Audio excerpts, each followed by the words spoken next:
Gregoriano, técnico do SOS Mata Atlântica.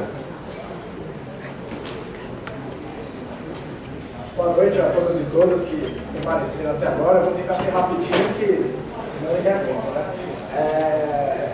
Eu queria só falar, quando eu cheguei aqui, eu estava lá fora, dei entrevista para um repórter da TVT, que ele não está mais aqui.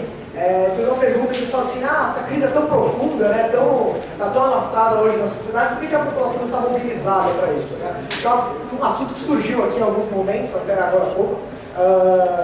Bom, é o seguinte, isso é uma coisa mecânica, né? Tem uma crise profunda, a população se mobiliza tão profundamente quanto, né? É mecânico, né? Você precisa conscientizar as pessoas para que elas se exponham a cobrar, né, pelos seus direitos, como a gente debateu aqui, um direito precisa ser cobrado pelas pessoas.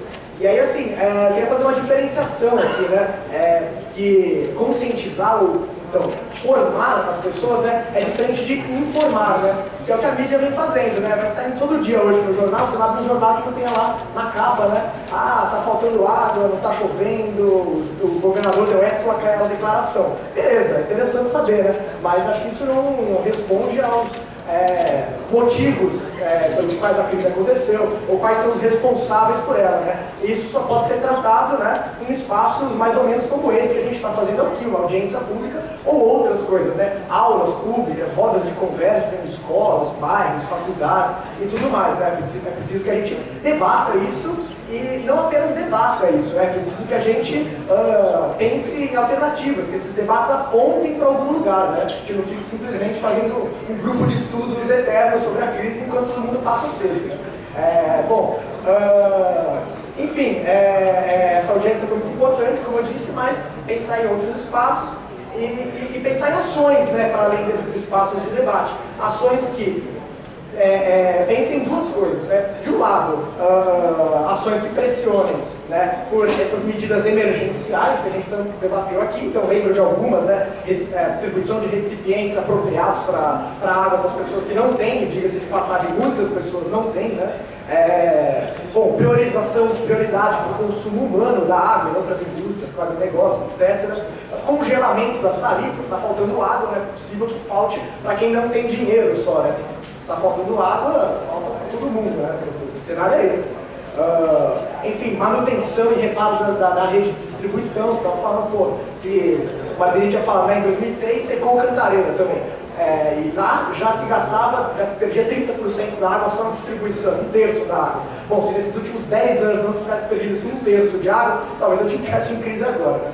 E outras coisas, manutenção dos postos de trabalho e estatização da Sabesp também, acho que é uma coisa que a gente tem que ter clareza. Da Sabesp e das outras concessionárias de água. Em Itu, por exemplo, lá, como é que chama? Águas de Itu. 100% privada, a empresa, faltou água, né? Então a privatização não parece ser um modelo mais eficiente do que esse que a gente tem aqui, né? Eu acho que o caminho da estatização talvez seja mais interessante.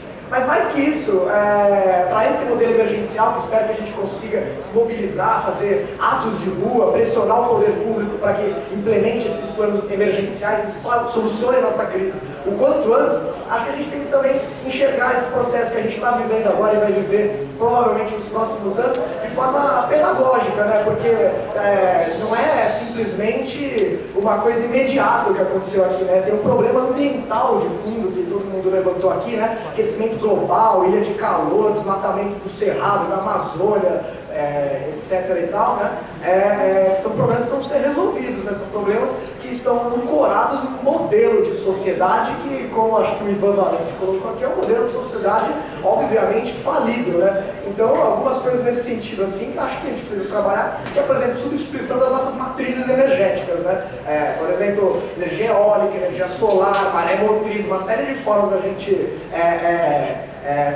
produzir energia para a sociedade que não estão baseadas em formas que poluem o meio ambiente e inclusive não se utilizam de água para isso, né? Mas também a própria ocupação do espaço urbano, né? A arborização da cidade. A gente viu aqui os companheiros falando sobre os parques, Parque Augusto, Parque dos Búfalos, né? Se a gente tivesse uma cidade mais arborizada, talvez a gente não tivesse que lidar com o problema das ilhas de calor, talvez a gente tivesse, né, uma precipitação maior de chuva nas áreas urbanas e, inclusive, Inclusive, uma coisa que a gente não costuma falar, parece meio longe, mas eu acho que não está tão longe assim, que a própria tarifa zero, né? Se a gente tivesse investimento no transporte público, a mesma coisa se daria, né? Talvez menos poluição nas cidades, menos ilha de calor, talvez a gente tivesse uma sociedade mais bem ajustada nos seus aspectos sociais e ambientais. As duas coisas não estão dissociadas. É isso, gente.